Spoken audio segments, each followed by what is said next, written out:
What is up, book watchers? We are back for another episode. I'm Jordyn, and as always, I've got Sarah-Daye and Chris with me. How's it going, guys? Hello. Good, Good, good. good. Ready to dive into the plot.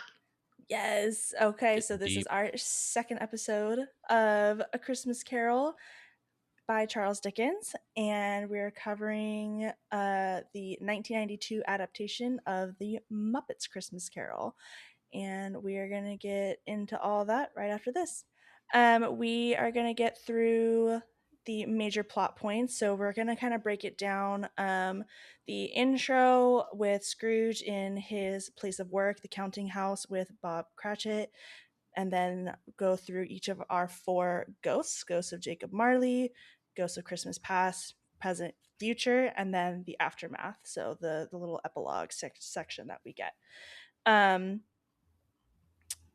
we'll just start in the beginning. And the Marley was dead to begin with. That's the opening line. Kind of a weird line to open with for a Christmas story, but probably one of the most iconic opening lines Dead as the maybe ever. doornail.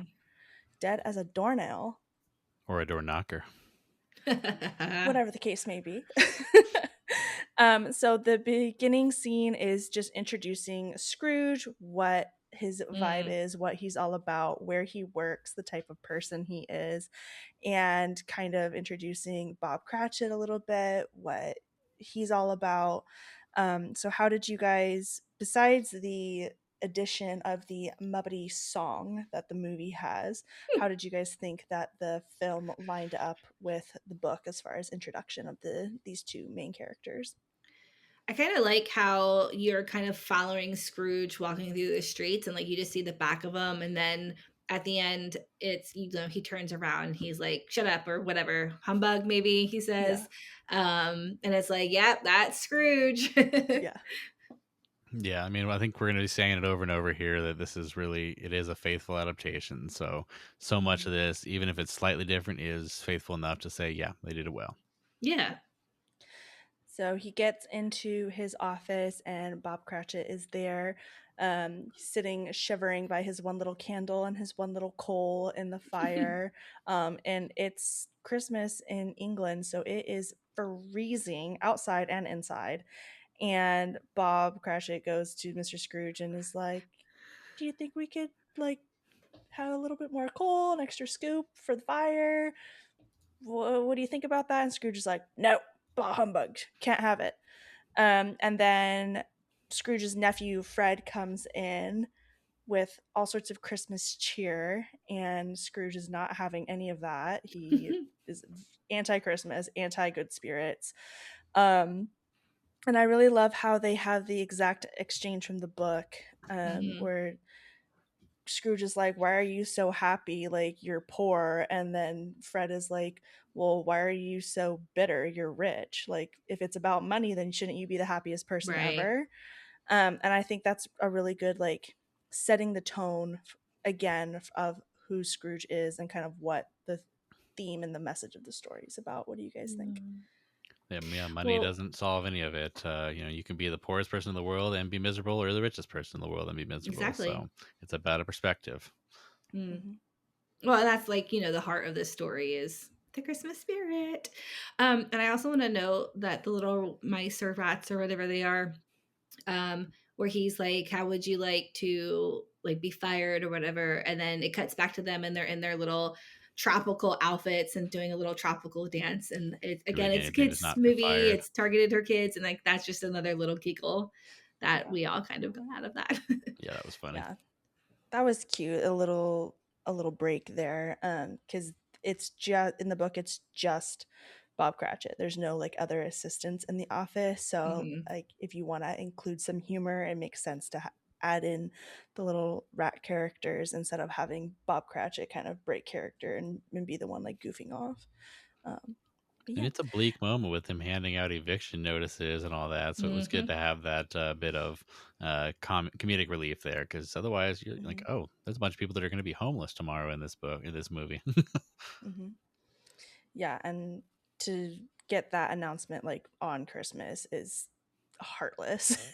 But again, proving who Scrooge is at this point in time, and just making it super super clear that this is not a good man. So his nephew Fred, they get into a fight a little bit, and they're arguing about Christmas, and you keep Christmas in your way and I'll keep it in mine, but you don't keep it at all. I'm like, yeah, exactly. So leave me alone. And so Fred leaves after inviting Uncle Scrooge to Christmas dinner with his wife and their friends. And he leaves, and then two portly gentlemen come in asking for donations for the poor, and that doesn't really go well for them. Scrooge is like, well, are there no poorhouses? Are there no prisons? And they're like, yeah, but like we're trying to give them some Christmas cheer and some comfort and some, warmth and some just like some reason to live, basically. Like some of them would rather die than go to these places. And Scrooge has like the most like disgusting line in the whole book, I think. He's just like, then let them die and decrease the surplus population. And that's really, really brutal for like a kid's story, I think. Yeah. Although there are people who feel that way sometimes. Yeah. Scrooges that would think that people need to pick themselves up by their bootstraps or just be done with it. Right. And it's Well, not and great. he's like, yeah, I pay my taxes. My taxes go to those institutions. Like, why do I need to give more money? Yeah. Sad. I think it's a really, it makes a lot of sense for Dickens to put those specific lines in the book, given his history of having grown up in those poorhouses and doing the factory work as a child, and like, his father going to a debtor's prison. Like he lived that firsthand, and so like it was an intentional choice for Dickens to make the bad guy say those things and actively support those things, because he's trying to spread that message to the readers of like, these are not good things, these are not things that we should be supporting. Like, just make it super duper clear to y'all, I'm not for this. Okay. So then we'll move along. End of the day, Scrooge and Bob Cratchit have a little conversation about, can we get the day off tomorrow since it's like actually Christmas Day? And Scrooge says that they're basically robbing him, because he's going to pay them for the day of work, even though they're not actually working. But he does relent. He does give them the day off. So then you get a little song of Kermit the Frog and the rats singing a little song about how happy they are, that it's Christmas and they get to be home for the day. And during that, there's the visuals of them cleaning that are pretty funny if you're paying attention to the actual actions they're taking. Yes, yeah. And then we get throughout the song, we get the penguins doing ice skating, and just like a total vibe shift from inside the house or inside the office where it's cold and everybody's like walking on eggshells and really nervous, to everybody singing and laughing and having a grand old time and really feeling that Christmas spirit. Okay, so then Scrooge gets home and we have the scene with the knocker.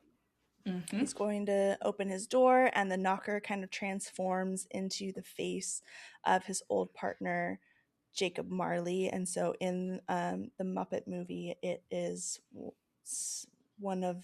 it turns into a Muppet face, which is kind of funny. It was nice to see like the transition again. Like 1992 CGI was not that bad. It was like a very slow transition. This was one of the moments I thought Michael Caine was a little bit of an overacting, but again, I think it's for the kids movie. They needed that overreaction to realize that this is actually a scary moment, not a funny moment. But yeah, just a decent scene, and he did a good job after that, being like, okay, whatever. I didn't really see what I think I saw. But then the careful walking up the stairs in the next part here, I mean, yeah, it definitely showed his reaction in a visceral way for a sec, and then he had to say, "Oh, probably just something I ate," as he references later. But. Yeah.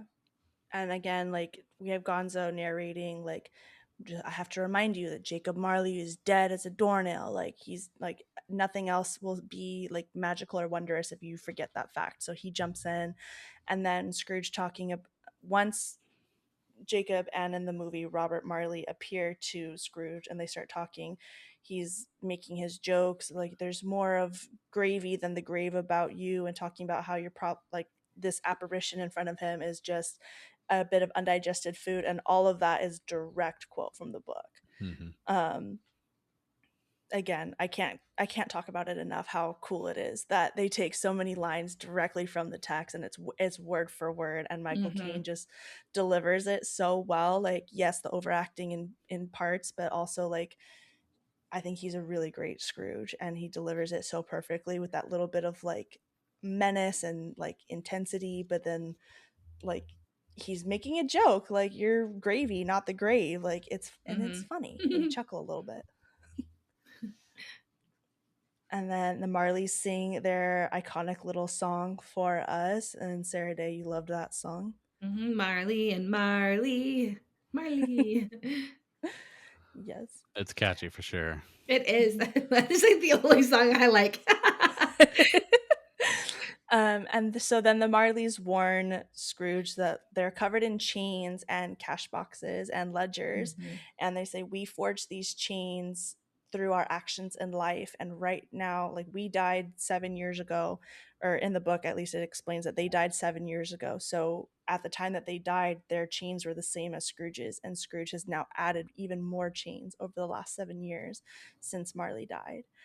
And so they're like, you're still alive, you still have a chance to basically to repent and fix things for yourself. So you'll be visited by three spirits, and they will, try to convince you to change your ways, basically. And they do that through words and through the song. And Scrooge is like, you guys are, I'm crazy, I'm just gonna go to bed. Like, this is not real, I'm going to bed.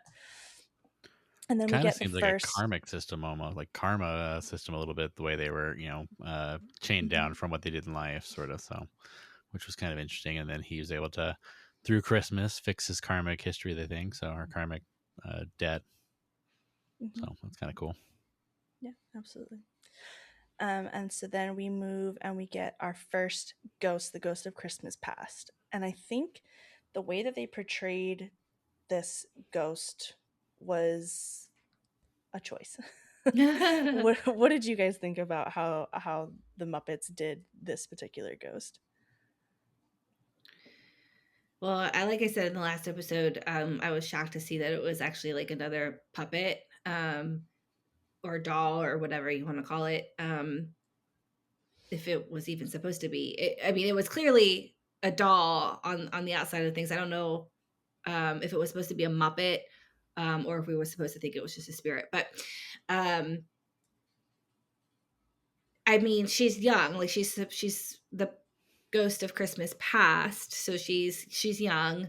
It's a little creepy now looking back on it, but again, when I was little, I thought that it was like it was just a kid. Mhm, It's funny how you, as a kid, see other things that look like kids, and it's just Right. normal at that point. But yeah, mhm, it does have a little bit of an off-putting nature to it when you look at it now. If you look too closely at it. But I liked that that one was the young child version of Christmas from the past. The middle was the adult version through the end of its life, and then the yet to come was the almost Grim Reaper kind of character. So I liked that mhm. visualization of them, For sure. Yeah, and it did come from the book that way. yeah, yeah. I think this, from what I remember of other adaptations I've seen, I think this character is the most like up for interpretation in terms of appearance. Mm. Because the way it's described, it doesn't say that it looks like a flame, but it says like there's two arms and two legs, and then there's 12 legs and no legs and three arms, and it's like it's very fluid and it's constantly changing. And so like I think like trying to portray that on screen is always going to be a challenge. Hmm. So it just kind of depends on what the rest of the film looks like and the tone and the vibe of it. So I think this version of it made sense within the For context sure. of it being a Muppet movie. Yeah. Yeah. And she was very flowy. So I Hmm. think that kind of works with the Yeah. description. Yeah.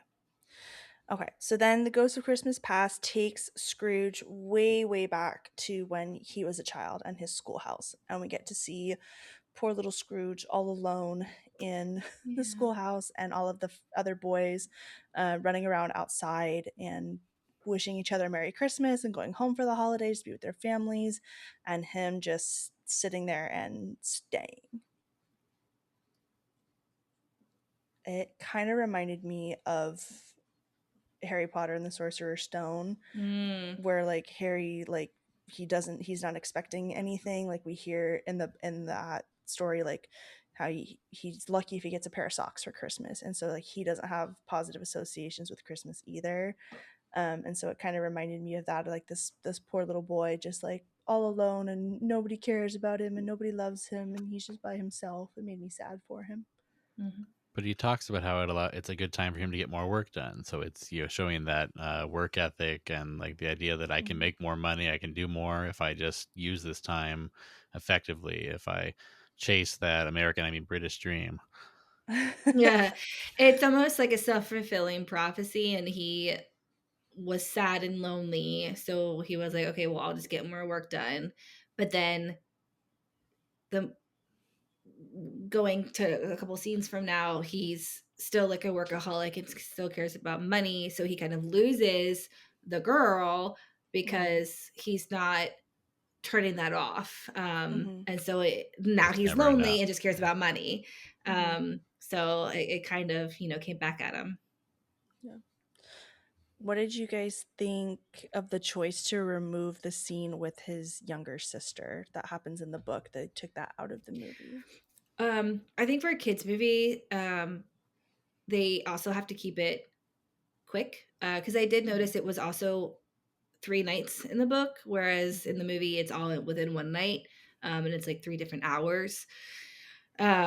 So I think you have to cut certain things, and they needed to keep the lighter parts of the story to keep it, entertaining for the children. Mhm. Yeah, I didn't bump up against it. It didn't bother me at all that it was gone. It was just one of those things that, yeah, you remove for time when you're reading a story that's, but roughly 3 hours long. You got to condense Yeah. it a bit. So Yeah. Yeah. I just think it kind of took away any like humanization of him. Sure. So which again makes sense for a movie because like you're leaning into the exaggerated parts Drama. of a character just like to make it super obvious to an audience because you can't get like the inner thoughts and like the minor details that you can get through writing. So it definitely made sense for them to take it out, I think, but it's I kind of wish it was there just to like I said, just to humanize him a little bit and show that like he wasn't always the way that we see him at the beginning of the story. Like he did have love in his heart and he did have some Christmas spirit in his life at some point, and it just like you can kind of choose to Mm. water that plant and have it grow within you, or you can choose to abandon it and turn towards other things. But yeah, so continuing it with Christmas past. So then he goes and we kind of skip ahead a couple of years and see him when he's like a teenager or a young man. He's working for, in the book, it's Fezziwig. In the Muppet movie, it gets turned to Fozziewig, and Fozzie the Bear plays Fozziewig. And it's a Christmas party at work, and we get to see, like you guys were saying, how even though like it's supposed to be a Christmas party, he's coming in like, do you know how much this is costing? Like the Mhm. company, like what are we doing? Like this is so like frivolous and silly and not important.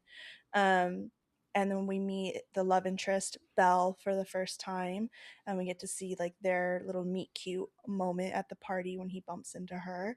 Um, what did you guys think of Beauty this and the scene? Beast. I Yeah, know. a I little thought bit. about that Yeah. too. Yeah, I think that definitely continues to show that character's perspective of this is why are we being frivolous with this? We're wasting money, and his boss is like, no, it's Christmas. We're having a party. You gotta enjoy yourself. Go, Mhm. and then here meet this girl. She would be good for you. Maybe she can get you out of your shell a little bit. Maybe she can get you to lighten up a little bit, Yeah. sort of thing. And Yeah. Yeah. And then we skip forward again and we see another interaction with Belle, and it's not as fun of a memory. She's Mhm. basically breaking up with him and telling him that it's because he values money and work more than her.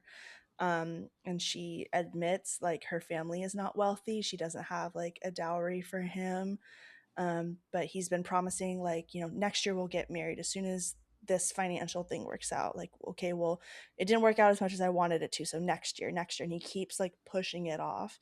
And she's basically saying like, if you really loved me for me, then none of this other stuff would matter and we could get married. But these other things matter more to you than I do, and that's why you choose them. and I'm not going to wait forever for you. Basically, I'm going to go and live my life.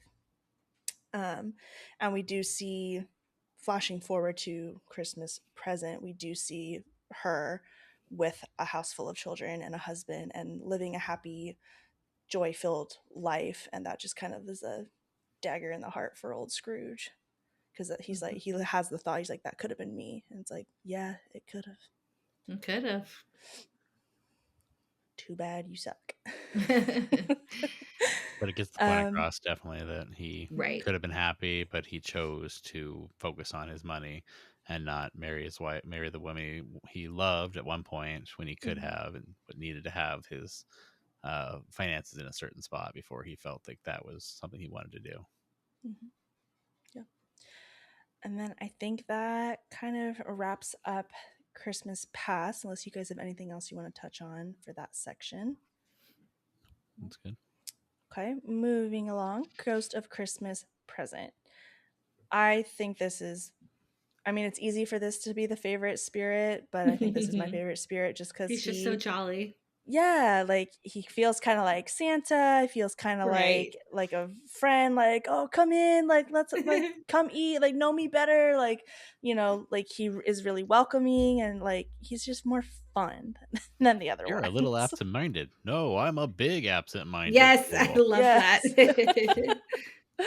Yes. Oh, so and there's a little Muppet humor, like in that moment, and perfectly placed, because that's the character to have a Muppet joke with, because he's already so fun, and he is like the physical or metaphysical, since he's a spirit, representation of Christmas and Christmas joy and the Christmas spirit, and like what it means to be joyful during that time of year.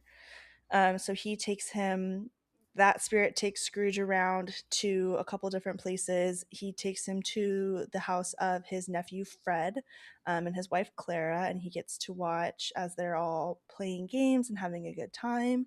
And he gets to see how they are like talking trash about Scrooge behind his back, basically, a little bit, in the guise of a game, but still like he's compared to an animal that nobody wants around. Like he's a beast. He's just all these like not so nice comparisons to Scrooge. Basically, kind of playing like charades a little bit. Like they have to guess who he is. I thought it was perfect how Michael Caine portrayed Scrooge in the scene, and like the joy he's starting to show on his face, like trying to play the game, and the one person guesses cat or whatever it was. He's like, "Wait, I guessed it first." And like he's in it, and again, like looking back at Belle, and like that's the life he could have had. It's like you could be here right now enjoying this game with them, and then it turns out he's talking about him, and he's like, "Oh wait, like." You just see it, like the joy leave his face. So I'm really glad. I liked how that visualization came together. Yeah, in the film, I think they did a good job with showing him being a little disappointed by it being him. In the book, I thought I almost felt like he was like, "Oh, that's damn clever." Is what it, like the sense I got of. He's like, "Oh, that was a good call. I am a little bit like that." Like, "Oh, you missed the point maybe on this one a little bit." Yeah. Yeah. I think with that interpretation in mind, I think the real like gut punch comes when he sees Bob Cratchit's family and hears how Mrs. Cratchit talks about him. So that's the next place that the Ghost of Christmas Present takes him. He's like, "What are we doing in this part of town? Like, this is where all the poor people live. Like, why am I here?"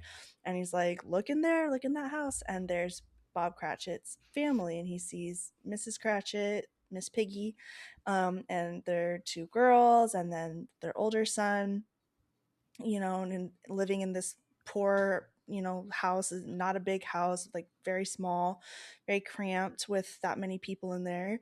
And then he sees Bob Cratchit, Kermit, walking up with Tiny Tim, and this is the first time we see Tiny Tim in the story.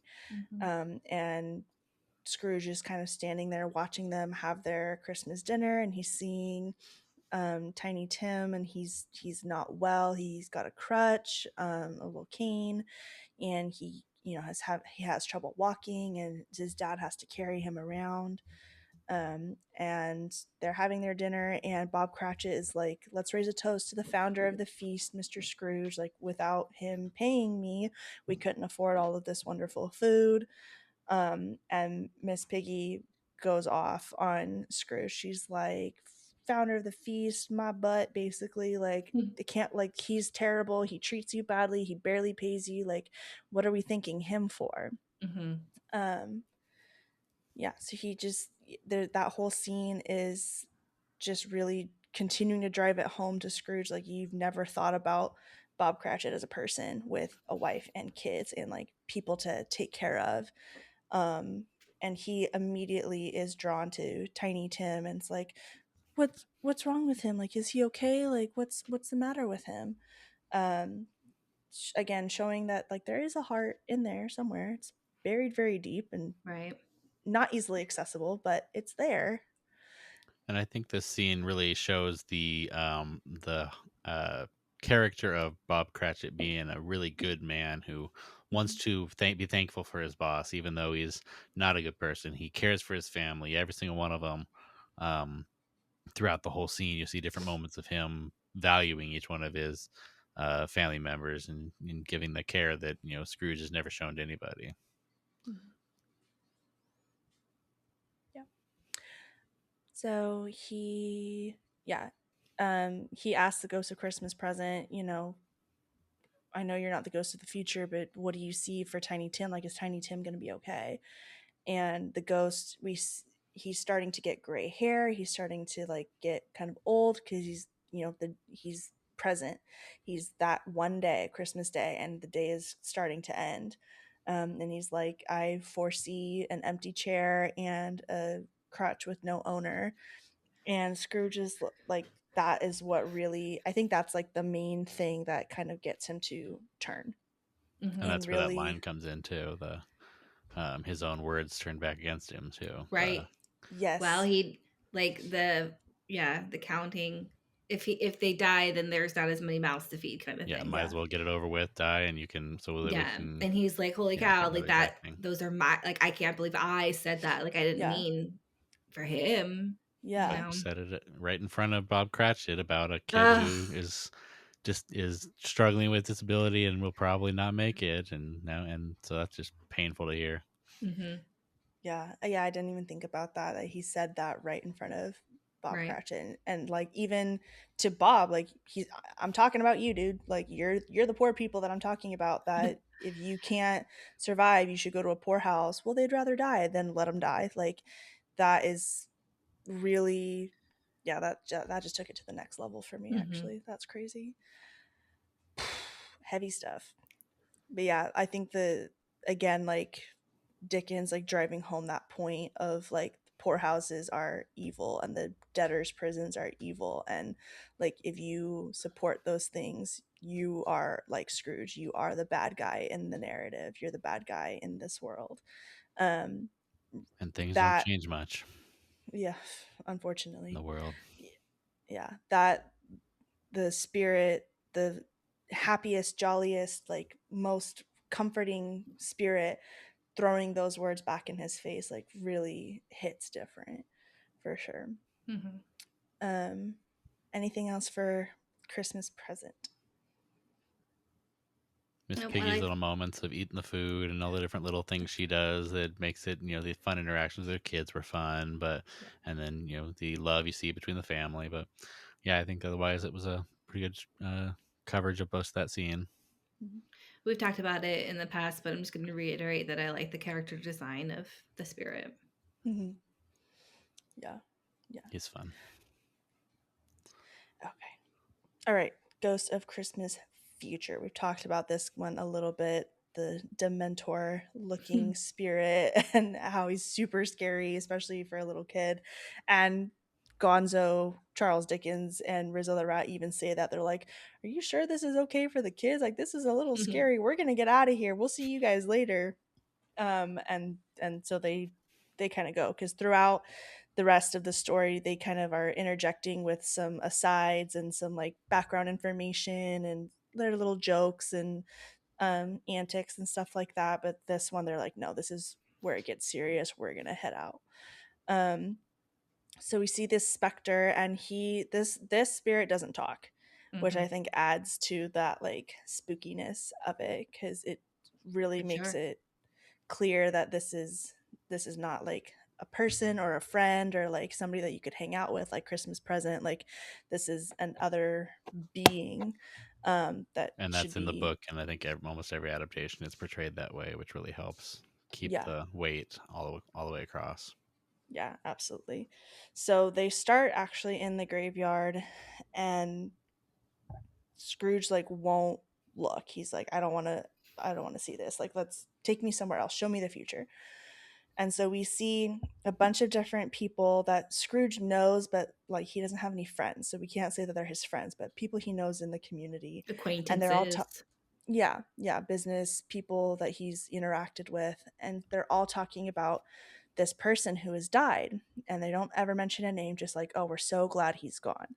Like this guy was terrible. We're so glad he's gone. Like making jokes about this person who's died, and he's like, oh my gosh, that's terrible. Like why are they talking about this person? Like, this person doesn't deserve that.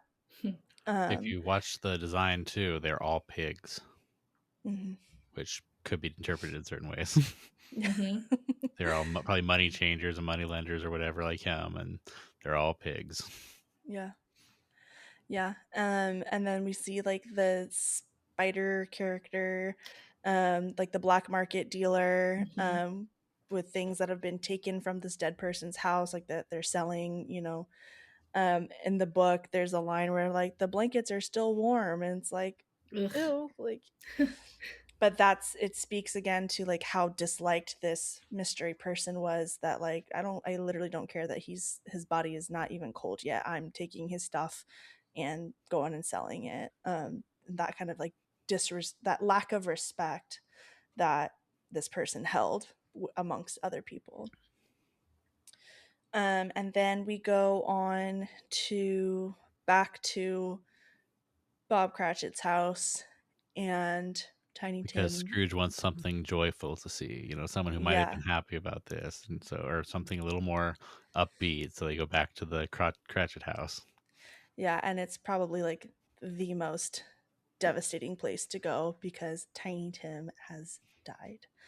And there's a really great line in the movie that Kermit says. He's like, "Life is full of joinings and partings, or comings and partings, and let us never forget this first parting there was among us." And Which is that also in the was book. like, oh, Yeah, so heartbreaking, because that was it's a always really good heartbreak. pull Yeah, from the book yeah. and in the film. Yeah, And I can't believe I'm about to say this, but Kermit delivered that line so well. Like, he's always the Kermit the heartfelt Frog character, really though. nailed that delivery. Yeah. Well, and Michael Caine too, like this is one of the moments that was really good. Where he's like, "Oh no, like don't say it's Tiny Tim, like don't tell me." And like he is very pained to see that Tiny Hmm. Tim has passed. And it's Yeah, like he hasn't even met this kid in real life. yeah, No, he didn't even know that this kid existed until these Mm-hmm. spirits started taking him around, and but in he some way, already. feels like he relates to him in some way, like a kid Mm-hmm. that can't, yeah, quite fit in Yeah. or something. Yeah, yeah, and he's genuinely devastated when Mm-hmm. he discovers that Tiny Tim has passed. Um, and so this combination of things of we're still trying he Scrooge is still trying to figure out who this mystery man is. I think the dramatic irony in the book and in the movie is really good, because like we've seen some of these characters before talking to or about Scrooge, and we kind of like we I think it's pretty obvious even reading the book that like everybody's talking about Scrooge, but it's not clicking for him that they're talking about him. And so he's just like, spirit, like show me, is this, are you showing me things that will be or things that may be only? Like that's when he starts to be like, I think he kind of knows without like admitting that he knows that this is him that is being talked about, because he's like, can I change, can I repent, can I make a difference, can I fix this, basically, can I do something to help Tiny Tim? He's not even think because he doesn't know it's him, so he's still not thinking about himself, he's finally thinking about somebody other than himself. Mm-hmm. What can I do to help Tiny Tim? Hmm. And the spirit just points to this headstone, and he rubs the dirt and the snow off, and it says his name, and he's falls to his knees. He's begging the spirit, please, can I fix this? Can I sponge out the name on this headstone? And I thought it was a really, like, again, really word for word of the book, and then a really good performance by Michael Caine. Like, you really feel like the desperation in those moments. Desperation is a good word. And the moment when he grabs the robes of the spirit and falls was visual was so cool of him falling onto his bed and waking up. Yeah. Oh yeah. Or being awake, being back and then home. he's so excited that he's like in his own bed. Yeah. Yes. And so that brings us to the final scenes of the story, the aftermath, where he realizes I'm back at home. It was kind of a dream, but it was super real. But I'm back at home now. And he rushes up to the window. He's like, "You boy, like, what day is it?" He's like, "It's Christmas." Like, duh, Weirdo. Mr. Scrooge. Like, it's Christmas. Like, what do you mean? And he just is so excited, so happy. Like, I haven't missed it. There's still time. I can do this. And he starts, like, complimenting this kid. Like, "Oh, you're such a smart boy. You're such a clever boy. Like, go buy the biggest turkey in the store and take it to Bob Cratchit's house, and I'll give you 5 shillings." And it's like, and the kid is like, boom, gone. He's out of here. He's like, "I can't believe it. 5 whole shillings just for running an errand. This is great." And Scrooge puts on his best clothes and he's running around town. "Merry Christmas to you. Merry Christmas to you. Merry Christmas to everybody." And just living that Ghost of Christmas Present spirit out in the world. The moment the introvert becomes an extrovert all of a sudden for no reason. Right. I think probably the biggest difference that I noticed is, skipping ahead a little bit, to the final interaction with the Cratchits. So in the movie, it happens like same day he carries the turkey with, all the other townspeople to the Cratchit house, and has that interaction, and Miss Piggy gets to be Miss Piggy, and you're like, "I'll give you a piece of my mind," and blah blah blah. And then in the book, he actually goes to his nephew Fred's house on Christmas and tries to, like, start making amends with his nephew and his wife. But he did go there in the movie, but he's only there for a second, and he just invites him to dinner later or something. Yes, yeah. And he gets to, that night that he spent with the Ghost of Christmas Present playing the games, he actually gets to play the games with them now and shout out that it's a cat and, like, have his answer be heard and, like, participate with them. He cheated. He knew from his spirit. And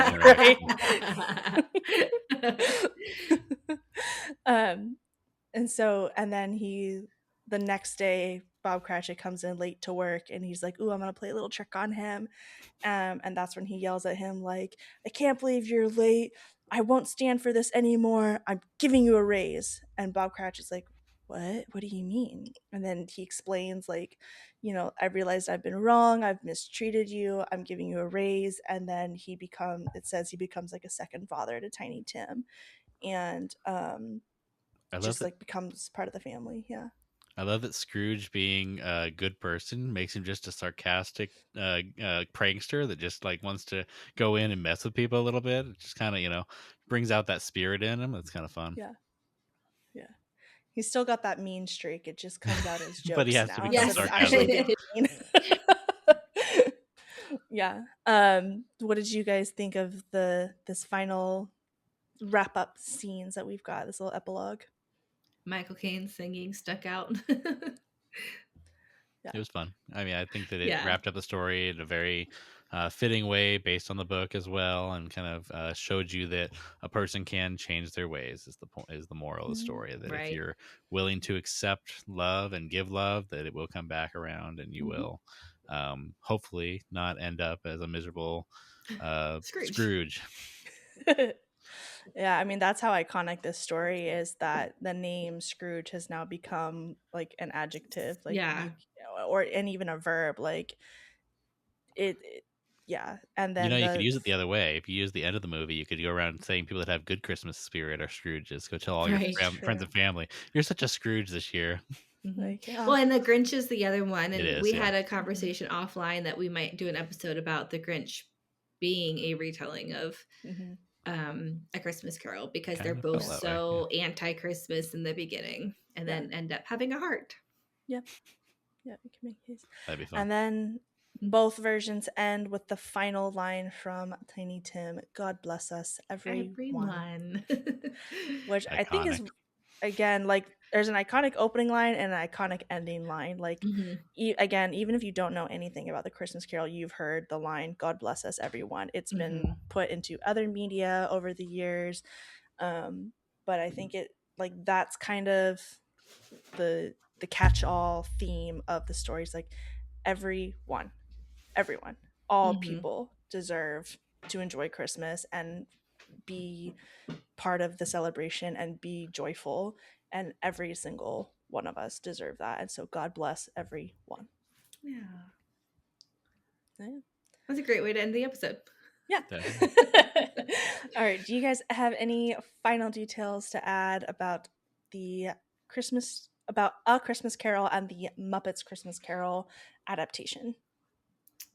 Oh, I think we covered it. We went through it. We had fun. We Okie dokie. talked All about right, it all. yay. All right. Well, thank you guys for joining us for another episode of Book Watch. Be sure to like and subscribe, YouTube, Spotify, Apple Podcasts, anywhere you can get podcasts, basically, we're there. Join us in the Facebook group, Book Watch Lounge. Follow us on Instagram and let us Fable. know what you think, what your favorite Christmas Carol adaptation is, or any other of your favorite Christmas movies that we should add to our rewatch list this year. Thanks Yes, so and much. happy holidays. Happy holidays. Happy holidays. Merry Christmas. That's a wrap for today's episode of Book Watch. I hope you enjoyed this journey into the world of page-to-screen adaptations. If you loved today's episode, don't forget to subscribe, review wherever you listen to podcasts, and share it with your fellow book and movie lovers. If you'd prefer to watch along, you can check the show out on YouTube. You can follow the show on Instagram at Bookwatch Podcast, and you can follow me, Sarah-Daye, on Instagram at captain.mcdee. That's MCDEE. You can also join the conversation in the Book Watch Lounge on Facebook at www.facebook.com/groups/bookwatchlounge. If you would like to support the podcast, you can join the Patreon at www.patreon.com/bookwatchpodcast. Tiers start at only $4 a month, and I'd love to have you over there. If you have a favorite adaptation you'd like to cover with me, I'd love for you to apply to be on the show with the contact form on our website at www.bookwatchpodcast.com. Until next time, keep reading, keep watching, and I'll see you next week.